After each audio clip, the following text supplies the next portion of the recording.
Hola a todos y bienvenidos de nuevo. Hoy nos acompañan Claire Daly y Mick Wallace, dos miembros del Parlamento Europeo de Irlanda, para hablar sobre los cambios que se están produciendo en la Unión Europea. Así que bienvenidos a ambos. Es un placer volver a veros. Muchas gracias, Glenn. Siempre es un placer verte. Así que, desde mi perspectiva, la Unión Europea es casi irreconocible ahora. Después de solo unos pocos años, la idea original de la Unión Europea era promover lazos económicos entre los Estados europeos para crear relaciones políticas más benignas y superar las guerras del pasado. Hoy en día, la antigua lógica económica del bloque parece no estar funcionando. La UE se ha hecho cómplice de un genocidio. Ahora está boicoteando la diplomacia con Rusia desde hace unos 3 años, y en su lugar, la única opción es más sanciones y más armas, incluso si estamos perdiendo la guerra.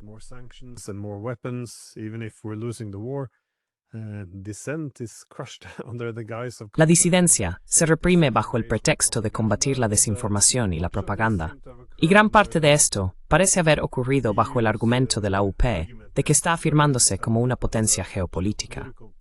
Sin embargo, mientras la UE afirma que esta es la fuente de su relevancia, en realidad está perdiendo su fuerza y relevancia económica, política y moral en el mundo. En muchas partes del mundo, incluso se está convirtiendo en motivo de burla. Antes no era así. Hasta hace poco me preguntaba, ¿cómo se explica esta enorme transformación en un periodo de tiempo relativamente corto?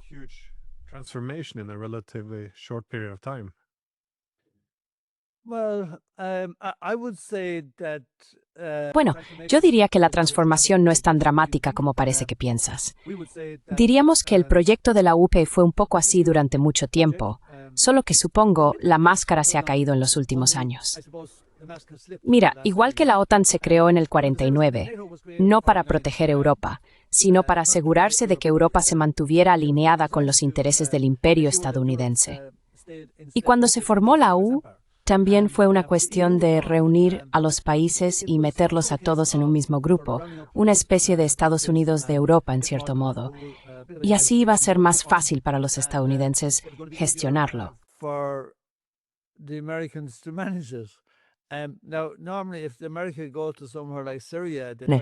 Normalmente, si Estados Unidos va a un lugar como Siria, intenta fragmentarlo para poder gestionarlo. Pero en Europa creo que querían meter a todos los estados en el mismo saco para que todos siguieran la misma línea y una que estuviera fuertemente alineada con los intereses del imperio estadounidense. Y eso ha sido así durante mucho tiempo. Me refiero sobre todo a los últimos años, bajo la supervisión de von der Leyen, desde una fuerza muy negativa desde nuestro punto de vista. Pero te recuerdo que después en 2013 la Unión se planteó a Team Sadink en Malí y el Sahel.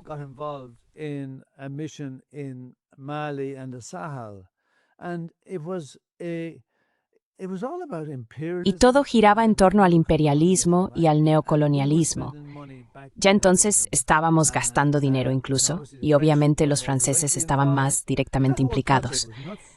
Pero todo ese proyecto era una locura y estábamos gastando muchísimo dinero en ello. Así que Europa no ha cambiado tanto últimamente. Esto lleva ocurriendo desde hace tiempo. Y supongo que para nosotros y para vosotros también, como bien sabemos, la guerra de Ucrania fue un verdadero toque de atención, a pesar de que no lo fue tanto para la persona promedio en Europa, porque los medios de comunicación han hecho un muy buen trabajo gestionando la narrativa sobre Ucrania.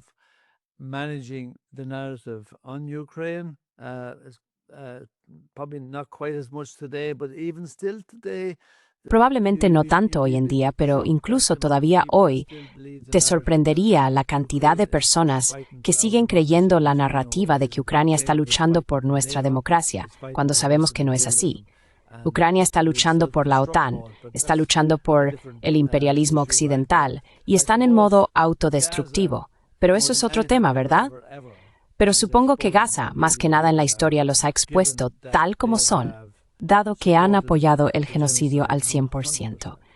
No se ha dicho ni una sola palabra negativa a Israel. No se ha hecho nada. Y lo que hemos visto, quizás lo hayas visto por parte de la UE, algunos individuos de la UE en las últimas semanas, oh Dios mío, es terrible que la gente esté muriendo de hambre en Gaza, o se debería dejar entrar la comida. Oh, the food should be let in. The food should be let in. Oh, yeah, it should, yeah. But I mean, why La comida debería dejarse entrar. Oh sí, debería, sí. Pero quiero decir, ¿por qué hemos estado dándoles bombas para destruirlos durante tantos meses hasta ahora? Quiero decir, ha habido muchos liberales diciendo, oh, esto no es suficiente, porque en realidad están empezando a leer el mensaje de que la gente está absolutamente horrorizada por lo que están presenciando en Gaza. Y la UL ha ido a la saga, ya que han apoyado el proyecto sionista desde el principio, y eso no era tan obvio hace unos años, pero en realidad ha sido así durante mucho tiempo.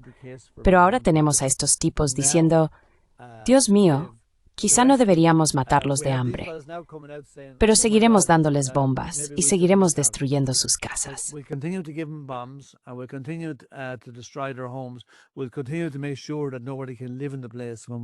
Seguiremos asegurándonos de que nadie pueda vivir en el lugar cuando terminemos. Y supongo que esa es la UME de la que hablabas, que ahora ha quedado expuesta, oh Dios mío. ¿Es esta la UME que se suponía que era el proyecto de paz después de la Segunda Guerra Mundial? ¿Es esta la UMM que trataba de una unión económica? Y ahora se trata más de geopolítica, promoviendo los intereses del imperio estadounidense. Quiero decir, dejamos de comprar gas ruso y pagamos varias veces más por el GNL, que es sucio, con enormes emisiones tanto del gas como del transporte marítimo que recorre 5.000 kilómetros. Y decimos, oh, esto es una buena idea. Y tuvimos a von der Leyen diciéndonos que era más barato, cuando era una mentira total. En fin, será mejor que deje de hablar aquí.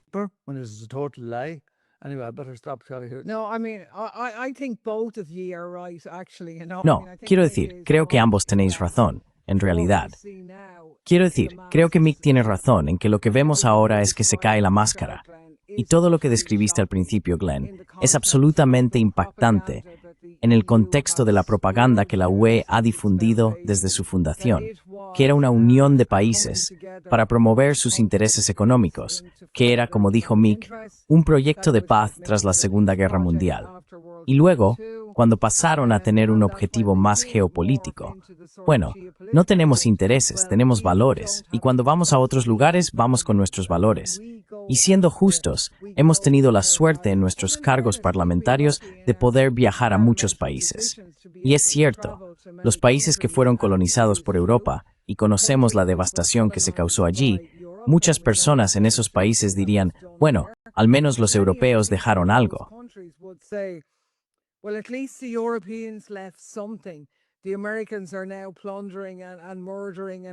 Ahora los estadounidenses están saqueando, asesinando y ocupando, y no recibimos nada a cambio. Sí, fue terrible con los europeos, pero al menos dejaron algo. Hubo ciertos beneficios, e incluso entonces miraban a Europa con buenos ojos. Pero todo eso ya se ha perdido, principalmente por Gaza. Pero Mick tiene razón. Las raíces de esto no están en los últimos años. Hay que ver el proyecto europeo como un movimiento gradual, loncha a loncha, hacia lo que esperaban que fuera unos Estados Unidos de Europa. No creo que eso llegue a suceder nunca. Pero la gente fuera de la Unión Europea y fuera de Europa, especialmente en Estados Unidos, ve a alguien como von der Leyen y piensa que es como Trump.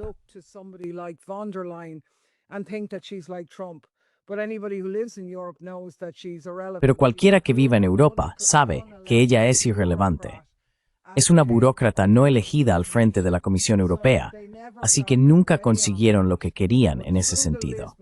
Pero a través del Tratado de Lisboa y mediante la adopción de un papel legal en asuntos exteriores, por ejemplo, con la creación del cargo de alto representante, tendrían una política exterior común.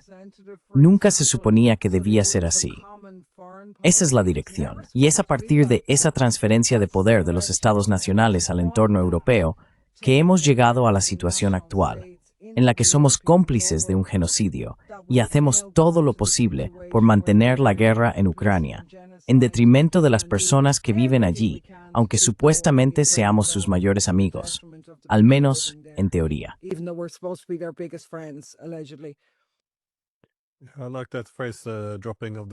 Me gusta esa frase, la caída del velo liberal, porque muchas de las políticas han sido bastante coherentes, supongo. Pero disfrazarlas de valores liberales, creo que esto es una de las cosas clave que ha empezado a desmoronarse. Pero supongo que, al menos a principios de los 2000, toda la literatura académica sobre la Unión Europea, giraba en torno a debates sobre si era un poder civil, un poder normativo, un poder moral.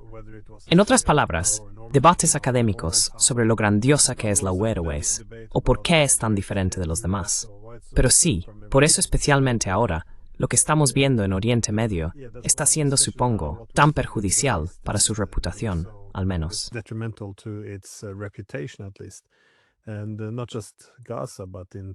Y no solo en Gaza, sino también en Siria, cuando comenzaron las masacres. Y la UE, en realidad, salió, y bueno, empezó a culpar a los alawitas por ser masacrados, por provocar al gobierno, lo cual, ya sabes, bajo Jolani, es sorprendente, sin embargo, que siga siendo la misma UMMA.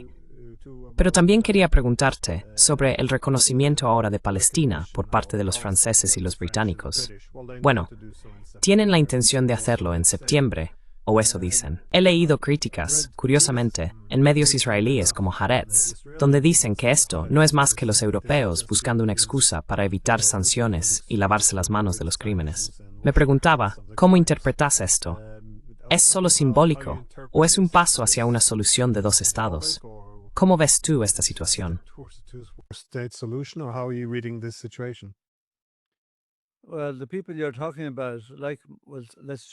Bueno, la gente de la que hablas, pongamos como ejemplo a Macron. Quiero decir, estas personas ya han perdido su credibilidad. No tienen credibilidad. Es el tipo de...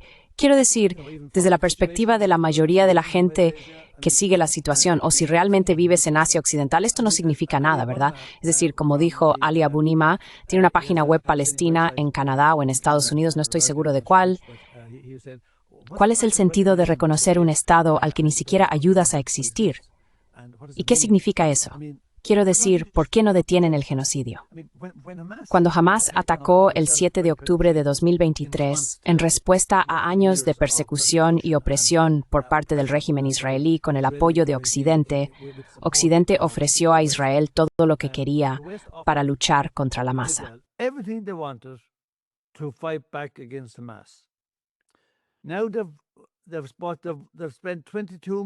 Ahora han pasado 22 meses, observan lugar un genocidio, donde Israel está intentando borrar ese lugar de la faz de la tierra. Están intentando borrar el pasado, el presente y el futuro de ese pueblo. Nunca, jamás hemos presenciado un genocidio siendo documentado en tiempo real. E incluso aquellos que no fueron documentados en el pasado, la mayoría de las personas que han estudiado estos genocidios probablemente dirían que este ha sido peor que los anteriores, lo cual es impensable. Así que, quiero decir, estos tipos, el primer genocidio que ocurre durante todos estos meses. ¿Y alguna vez se les ha ocurrido que deberían ofrecer ayuda a los palestinos?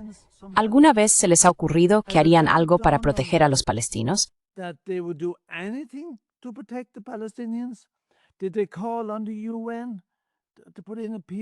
¿Han pedido a la ONU que envíe una fuerza de paz para detener la masacre? Ningún Estado miembro de la UE ha pedido que se envíe una fuerza de paz para detener la masacre israelí. Del mismo modo, ningún Estado miembro de la UNOP ha roto sus lazos comerciales con Israel. Si quieres que Israel deje de cometer crímenes de guerra, deja de hacer negocios con ellos y cállate hasta que realmente dejes de hacer negocios con ellos, porque solo estás diciendo tonterías. Mientras sigas haciendo negocios con ellos, eso es lo único que les importa. Y no harán diferente hasta que hagan negocios con ellos. Lo mismo que Sudáfrica. Sudáfrica no cambió hasta que el mundo los aisló. Dejaron de jugar al rugby con ellos.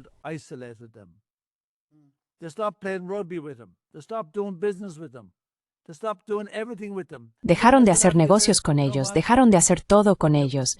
Y entonces Sudáfrica dijo, ¿sabéis qué? Tendremos que acabar con este apartheid. Ahora, obviamente no terminó por completo y no todo es perfecto, pero fue un cambio enorme.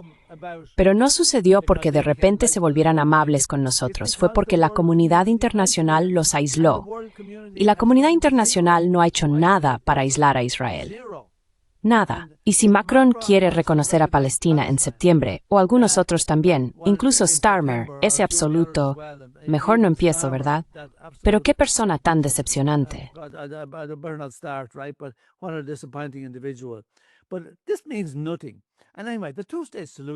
Pero esto no significa nada. Y de todos modos, la solución de dos estados lleva mucho tiempo muerta. No funcionará. ¿Cómo puede haber un estado sionista al lado de un estado palestino y esperar que permitan a los palestinos vivir en paz? No ocurrirá. No habrá paz mientras exista el sionismo.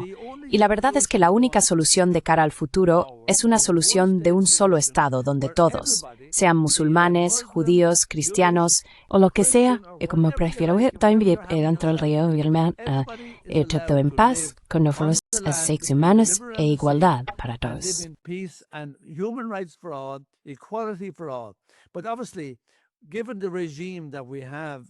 Pero obviamente, dado el régimen que tenemos en Tel Aviv en este momento, y dado el comportamiento de los colonos en Cisjordania, estamos claramente muy lejos de esto. Y no sucederá a menos que la comunidad internacional, a menos que la ONU demuestre valor y empiece a funcionar como se suponía que debía hacerlo desde el principio, y empiece a hacer algo productivo para detener las atrocidades que está cometiendo Israel, supervisar el acuerdo. E Israel debería ser aislado por el mundo. La gente tiene que hacer negocios con ellos, o no cambiarán su actitud. Pero en este momento no estamos haciendo nada. Enriquez conoce a Palestina sobre el mismo. That's not a problem with the people. Recognizing Palestine in September is a joke as far as I'm concerned. Quiero decir, el gobierno irlandés reconoció a Palestina el año pasado con gran fanfarria, pero fue exactamente por las mismas razones que tú sugeriste que los franceses y los británicos podrían estar haciéndolo ahora. Es una tapadera patética para su acto de complicidad en esta situación. E incluso en Irlanda, donde la gente dice, oh, el gobierno irlandés es muy bueno. El gobierno irlandés es muy bueno con la retórica en apoyo a Palestina. Pero en realidad, mientras han estado hablando muy bien sobre los derechos palestinos, el Banco Central de Irlanda ha estado vendiendo bonos israelíes para apoyar el esfuerzo bélico. Hemos aumentado nuestra venta de bienes de doble uso a Israel, y en ese sentido, también somos cómplices.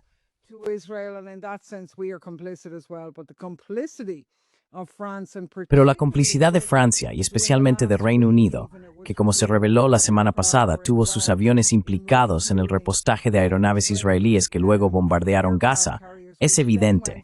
No solo están permitiendo el genocidio, los británicos están participando activamente en este genocidio. Así que reconocer un Estado donde prácticamente ha desaparecido en el caso de Gaza en realidad es nauseabundo. Es aún peor.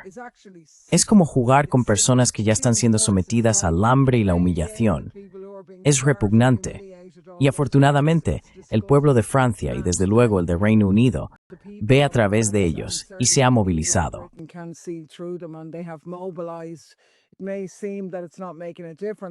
Puede parecer que no está marcando la diferencia, pero se han movilizado por millones para detener esto.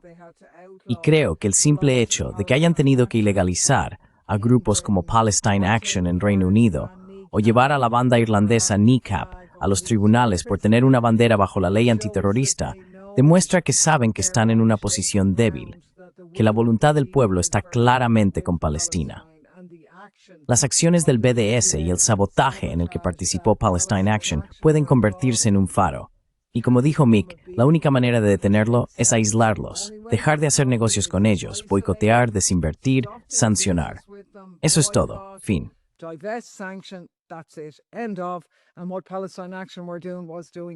Lo que estaba haciendo Palestine Action era exactamente eso. Y creo que por eso estamos viendo esta represión a la que te referiste antes extenderse ahora por toda Europa, para silenciar la disidencia, para silenciar el derecho colectivo a organizarse, el derecho a protestar, todos esos supuestos valores que decimos proteger porque apoyamos el Estado de Derecho y los derechos fundamentales, a diferencia de esos regímenes autoritarios en otros lugares. Pero en realidad, en esta batalla en la que Europa dice Arimborward, autoritarismo contra democracia, los demócratas se están volviendo muchísimo más autoritarios que nadie, por lo que yo puedo ver. Glenn, you mentioned about the liberals there. Glenn, mencionaste a los liberales antes, ¿verdad? Quiero decir, desde nuestra perspectiva, vemos a los liberales como increíblemente cómplices en este movimiento. Fueron cómplices en el Partido Demócrata en Estados Unidos, donde ahora los demócratas y los republicanos, probablemente durante décadas, probablemente desde la época de Clinton, son casi indistinguibles. Pero ahora, en toda Europa, cuando estábamos en el Parlamento Europeo, teníamos a los llamados SND. Tenemos la conspiración, tenemos nuestro propio de izquierda que verdes.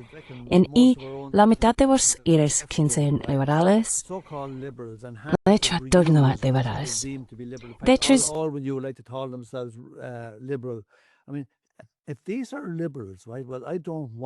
quiero decir, si estos son liberales, ¿verdad? Pues yo no quiero liberales, ¿vale? Estos tipos son unos farsantes, ¿no? Estos tipos fingen que les importa que la gente sea tratada correctamente. Pero ¿sabes qué? Han facilitado lo peor que ha ocurrido. No solo han facilitado cosas como el sionismo, no solo han facilitado las atrocidades cometidas durante los últimos 100 años por el imperio estadounidense, sino que se facilitaron y facilitaron a todos en el paraíso global. Se queda casquim harido. Das acción sin permitir service que el ganen que puede traer estar europeos. To gain a foothold in all our European states. Now, people don't want to talk about neoliberalism. Ahora, la gente no quiere hablar de neoliberalismo. Y cuando solíamos mencionar la palabra neoliberalismo en el Parlamento irlandés, solían decir, Dios mío, no vuelvas a hablar de neoliberalismo. No querían que se hablara de neoliberalismo porque, como dijo Noam Chomsky hace mucho tiempo, el neoliberalismo es el capitalismo sin guantes. Y las atrocidades que están cometiendo estas entidades con el apoyo de los liberales en Europa son impactantes. Y no necesito deciros que probablemente los mayores partidarios de la OTAN durante nuestros 5 años en el Parlamento Europeo eran europeos. Los verdes. Los verdes.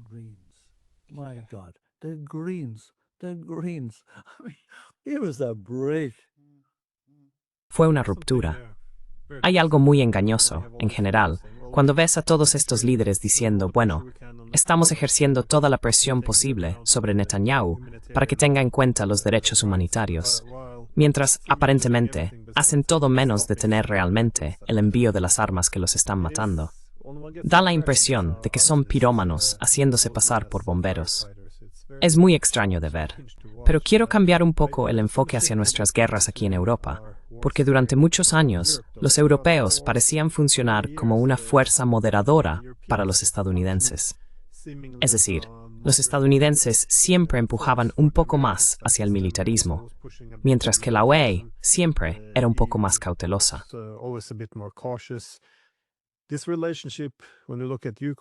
Sin embargo, cuando se observa la situación en Ucrania, parece que esta relación se ha invertido hasta cierto punto.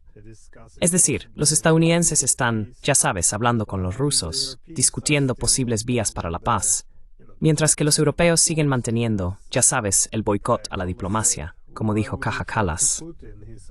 ¿Por qué íbamos a hablar con Putin? Es un criminal de guerra, y no hablamos con criminales de guerra. Quiero decir. Así que, esencialmente, renunciando a... Sí, bueno, se podría señalar cierta hipocresía ahí, por supuesto. La cuestión es que durante todos estos años, cuando por ejemplo Estados Unidos quiso ampliar la OTAN a Ucrania en 2008, fueron los europeos quienes se opusieron con el argumento de que esto era demasiado provocador para Rusia.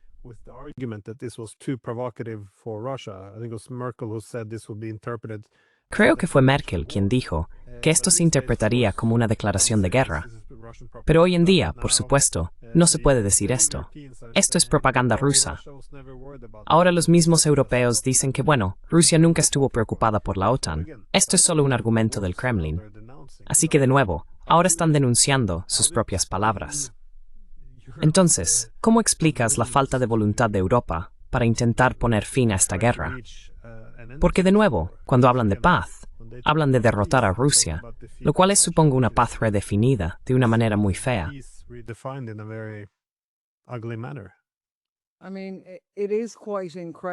Quiero decir, es realmente increíble hasta dónde han llegado.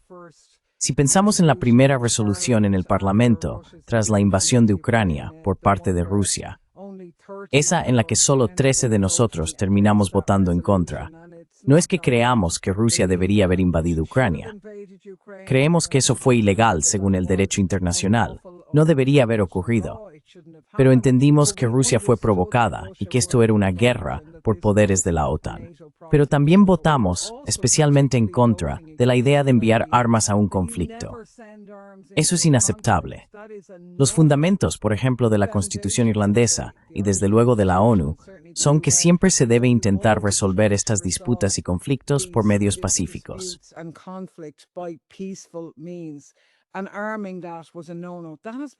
Y armar, eso era un tabú. Ahora se ha normalizado completamente.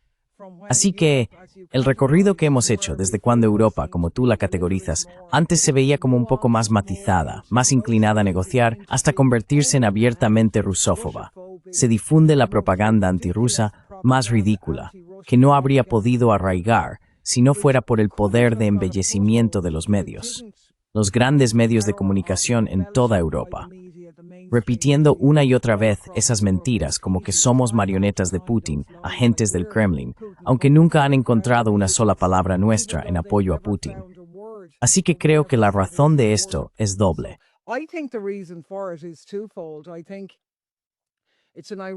Creo que es una ironía de la historia que en este momento tengamos algunos de los liderazgos más incompetentes y débiles, tanto a nivel europeo como de los Estados miembros. Pero también es consecuencia de una especie de secuestro por parte del complejo militar industrial y la OTAN que se ha producido a lo largo del tiempo.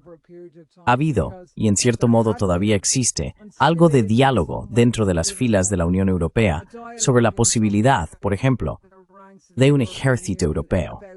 Tradicionalmente y de forma irónica, los británicos, cuando estaban implicados, porque eran miembros de la OTAN o por otra razón, eran el mayor obstáculo del ejército europeo.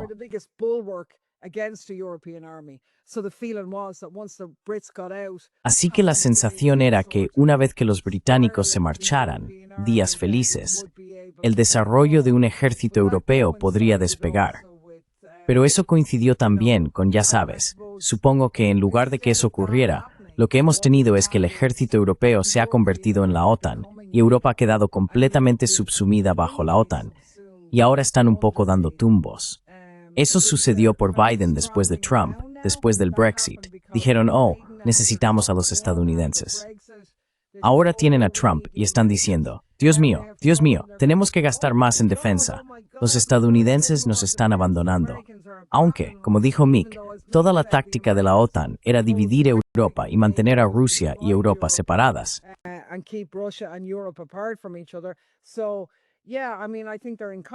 Pues sí, quiero decir, creo que son unos incompetentes.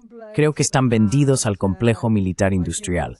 Y me parece realmente lamentable que hayan abandonado cualquier papel que podrían haber tenido en la diplomacia, que como has dicho, de hecho tenían hace un par de años. Pero ahora, si dices eso, te demonizan como una especie de apologista de Rusia, un apologista de Putin, pero en realidad solo estás señalando una historia muy reciente, lo que demuestra el poder de los medios de comunicación. Por eso es tan importante que tengamos conversaciones como esta, porque los medios de comunicación convencionales son tan responsables de los crímenes contra la humanidad que vemos ahora.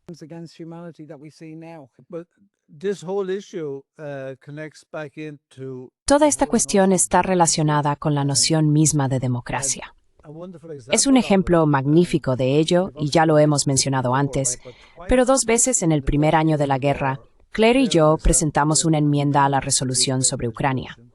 Nuestra enmienda instaba a la UE a maximizar su potencial para iniciar un diálogo diplomático con el objetivo de poner fin a la guerra y establecer la paz. Y en ambas ocasiones, el 80% de los eurodiputados votaron en contra, el 15% se abstuvo y el 5% votó a favor. Así que lo que tenías era un 5% de más de 700 eurodiputados de toda Europa votando para acabar con la guerra y lograr la paz, y los demás no.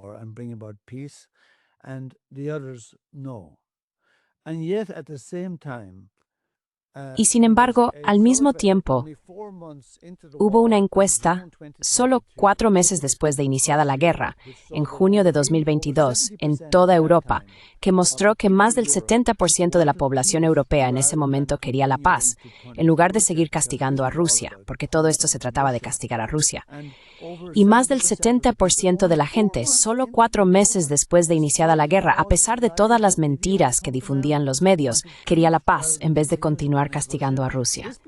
Esto se convirtió en un 80% en otros 3 meses. Así que, mientras teníamos al 80% de los políticos votando en contra de poner fin a la guerra y solo un 5% apoyando la paz, en la opinión pública, tenemos casi lo contrario.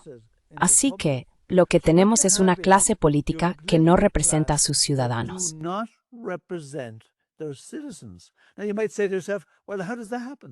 Ahora, podrías preguntarte, bueno, ¿cómo sucede eso si los ciudadanos votan?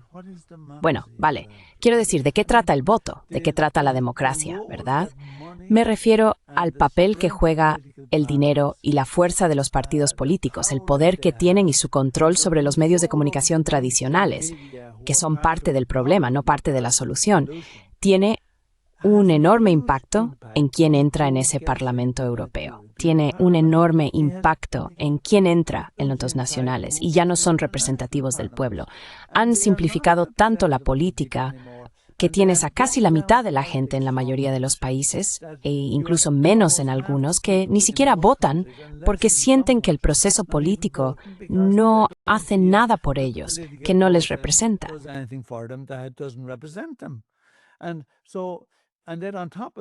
Y además de eso, supongo que un gran problema es que mientras los partidos establecidos movilizan a sus miembros más fieles para votar, los llevarán al colegio electoral si hace falta, tienen el voto asegurado. Los pobres, que son los que peor lo están pasando, no votan porque piensan que es una pérdida de tiempo. Y los jóvenes están desilusionados con lo que han estado viendo durante años y tampoco votan. Y esos son los 2 grandes segmentos, porque tenemos una enorme proporción de personas pobres en toda Europa. La mitad de la población de Irlanda, y se supone que somos uno de los países más ricos del mundo, la mitad de la población de Irlanda tiene dificultades para pagar sus facturas domésticas a final de mes.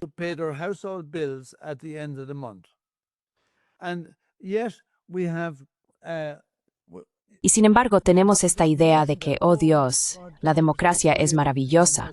Y como dijo Claire, nos encanta criticar a los regímenes autoritarios.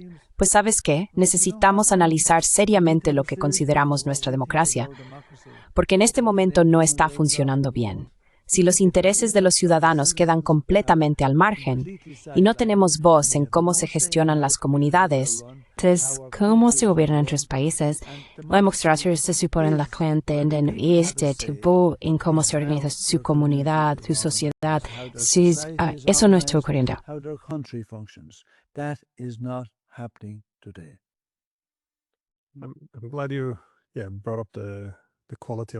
Me alegra que hayas mencionado la calidad del liderazgo y el estado de la democracia, porque eso enlaza perfectamente con mi última pregunta, que trata sobre por qué ha descendido tanto la calidad del liderazgo.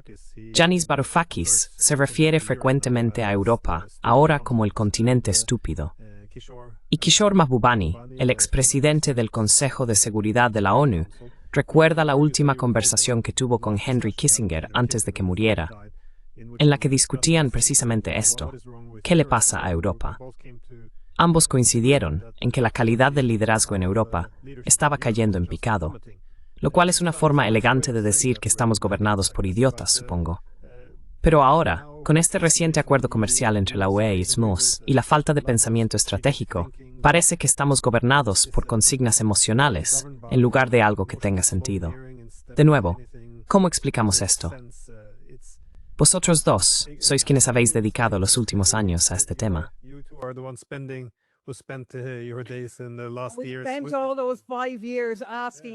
Nos pasamos esos 5 años haciéndonos exactamente la misma pregunta.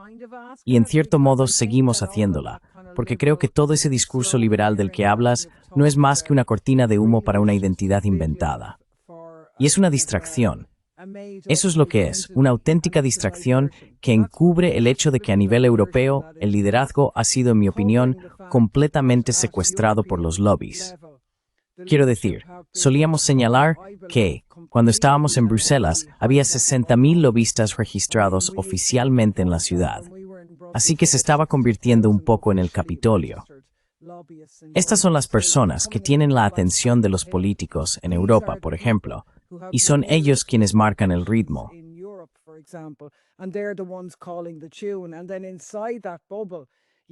Y dentro de esa burbuja, en los Estados miembros, había un liderazgo muy débil, que quería formar parte de esa burbuja, porque ya sabes, cuando muchos líderes a nivel nacional terminan, teníamos a mucha gente en el Parlamento Europeo que eran antiguos jefes del servicio militar en su país, que habían sido primeros ministros, ministros de Exteriores o lo que fuera, y los enviaban al Parlamento Europeo como una especie de regalo de jubilación. Y si entras en la comisión, pues aún mejor. Es un gran fondo opaco donde puedes ir a jubilarte, poner los pies en alto y recibir un montón de dinero por hacer prácticamente nada, con los lobistas diciéndote que eres absolutamente brillante. Así que creo que están alejados de la gente.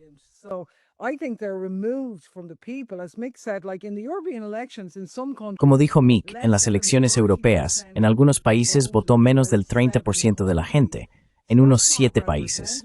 Así que eso no es representativo. La gente está desencantada. Y sin embargo, han asumido ese poder.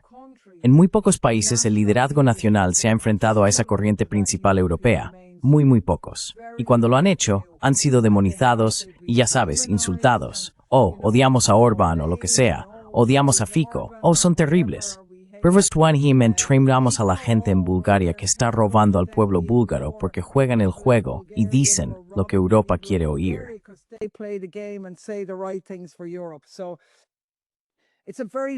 Así que es una pregunta muy difícil de responder, pero creo que en parte se trata de un secuestro por parte de los lobbies a nivel europeo y una especie de golpe silencioso para quitar poder a los Estados miembros nacionales, para aclimatar a los líderes nacionales a trabajar en esta burbuja, de la misma manera que lo hacen con el personal militar. Tenemos un mando militar conjunto, estamos todos juntos, nos reunimos para cenar, nuestras esposas y maridos se conocen, y todo es muy amistoso.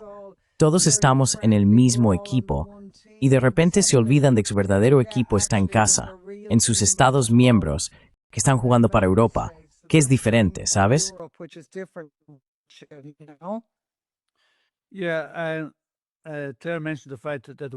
Sí, Tara mencionó el hecho de que había más de 60.000 lobistas registrados solo en Bruselas. Quiero decir, es una cifra impactante. Había 705 eurodiputados, 705, y 60.000 lobistas. ¿Y sabes qué? Si no tuvieran éxito, los despedirían bastante rápido. Así que deben de estar haciéndolo bien y teniendo un impacto. Pero déjame asegurarte que en mis 5 años en el Parlamento, ningún lobista entró nunca en mi despacho. No entiendo exactamente por qué, pero no vi nada de eso. Pero en cuanto a la representación y lo que ha pasado con el liderazgo y todo eso, ¿verdad? Quiero decir, supongo que el Reino Unido es un ejemplo maravilloso. Casi tuvisteis a Starmer siendo elegido en 2017, o Corbyn, perdón, elegido en 2017, y fue su propio partido, más que nada, el que lo detuvo.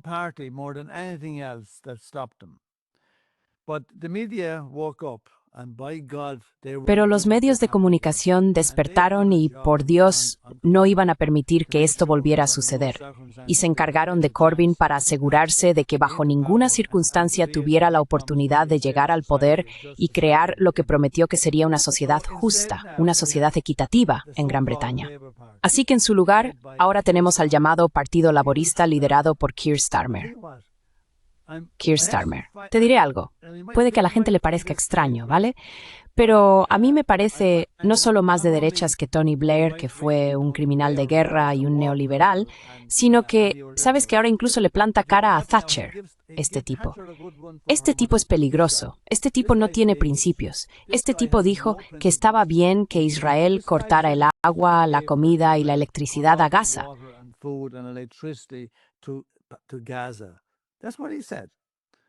And Eso es lo que dijo. Y este tipo es el líder del llamado Partido Laborista en Gran Bretaña. Entonces, ¿cómo llegó hasta ahí? Quiero decir, ¿cómo logró ganar esas elecciones? Bueno, ¿sabes qué? Los medios de comunicación tradicionales jugaron un papel enorme. Y entonces volvemos a otra pregunta. ¿Cómo es que los medios tradicionales se han vuelto tan cómplices de la agenda imperialista, de los intereses del imperio estadounidense? Pues la gente debería saber que los estadounidenses han invertido enormemente en tener un papel de gestión sobre los medios en toda Europa. Están invirtiendo muchísimo en nuestras universidades. Estos tipos no traman nada bueno. Tuvimos a la National Endowment for Democracy presumiendo de que gastaban 200 millones al año promoviendo medios independientes en Europa.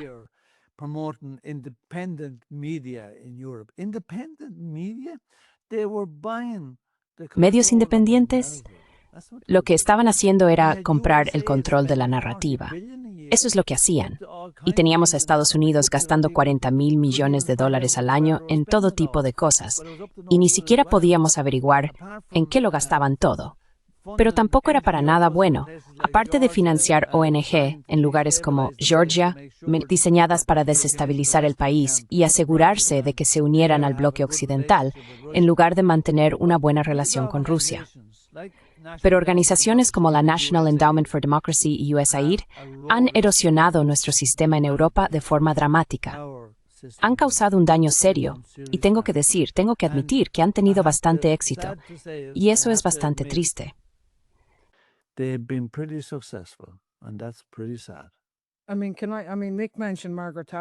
Quiero decir, Mick mencionó a Margaret Thatcher, y creo que es un muy buen ejemplo, porque Thatcher y Reagan, que en realidad eran sionistas y extremadamente conservadores, y no amigos de los trabajadores ni de la gente común, ambos impusieron embargos de armas a Israel durante años, más de una década, en respuesta a la guerra del Líbano. Atrocidades sin duda, pero mucho menos graves que cualquier cosa que estamos viendo ahora. Y se citó a Thatcher diciendo que la ley internacional debe aplicarse a todos, y se negaron a venderles armas. Mira hasta dónde hemos llegado cuando alguien así hace eso. Y eso se consideraba normal en ese momento. Y ahora son los socialdemócratas, los verdes y los liberales del Partido Laborista quienes están permitiendo un genocidio. Así que lo que tenemos como proceso para mí es la descomposición del capitalismo. Es el final de esta crisis en Estados Unidos y en el capitalismo occidental.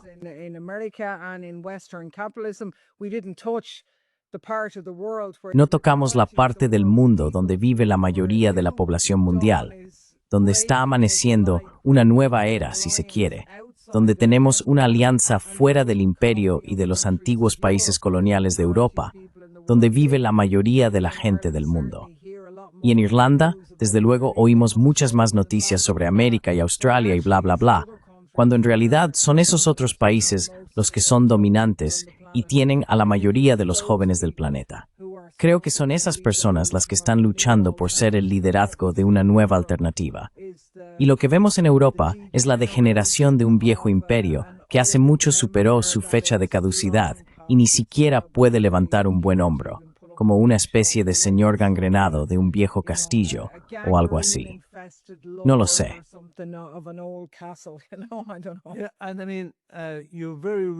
Sí, y quiero decir, rara vez habrías escuchado a los medios occidentales destacar el hecho de que los países que contienen al 80% de la población mundial no apoyaron las sanciones contra Rusia, no las apoyaron, dijeron que no, que se mantenían neutrales, que no iban a participar en eso.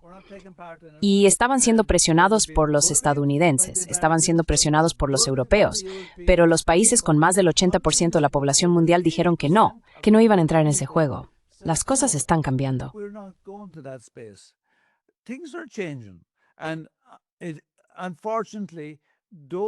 Y lamentablemente aquellos que han comprometido su apoyo al proyecto de la OTAN en Ucrania son ajenos al número de ucranianos y rusos de clase trabajadora que mueren en la guerra, alimentando el conflicto, asegurándose de que no termine. Pero estos países, estos son los viejos colonialistas de Europa. Y tenemos a los estadounidenses. Y luego están países como Canadá, Australia, Nueva Zelanda. Todos ellos se construyeron sobre genocidios. Estados Unidos, Canadá, Australia, Nueva Zelanda se construyeron sobre genocidios. Y los británicos y los franceses en Europa, ¿verdad? Hicieron su fortuna llevando a cabo actividades genocidas por todo el mundo. Así que no es de extrañar que no hayan movido un puto dedo. So it'll wonder that they haven't fucking moved a whole lot. Fascinating point about Un punto fascinante sobre Thatcher. Parece que incluso los halcones del pasado, ahora, serían considerados demasiado blandos para la política actual. También recuerda los años 90, cuando había todos esos halcones antirrusos dentro del gobierno de Estados Unidos, que aún así eran bastante claros al afirmar que expandir la OTAN sería demasiado provocador y agresivo. Hoy en día, incluso sugerir que la OTAN podría tener algo que ver con avivar los temores en Rusia es condenado de inmediato como una vil propaganda del Kremlin. Es una especie de amnesia histórica. Es fascinante observarlo e intentar comprender el mundo en el que vivimos ahora. to see the world, understand the world we live in now. Y está presente en todas partes. Creo que todo el mundo se enfrenta a las mismas preguntas con las que nosotros lidiamos aquí, y por eso existe la alienación respecto a la política que vemos ahora. Well, thank Bueno, you both. gracias a ambos por su tiempo. I know you guys Sé que están muy ocupados, así que gracias de nuevo por permitirme conocer su opinión. pick your brain. Oh, es un placer hablar contigo. Kanshas, it's kept to Renflas, y sigue con buen trabajo. Esperamos verte en Noruega en septiembre. Well, yes. Bueno, sí, definitivamente. Nos vemos entonces. Oye, ven aquí. Escucha, diles que tienen que bajar el precio de la cerveza. Nos vemos luego. Gracias, Glenn. Chao, chao.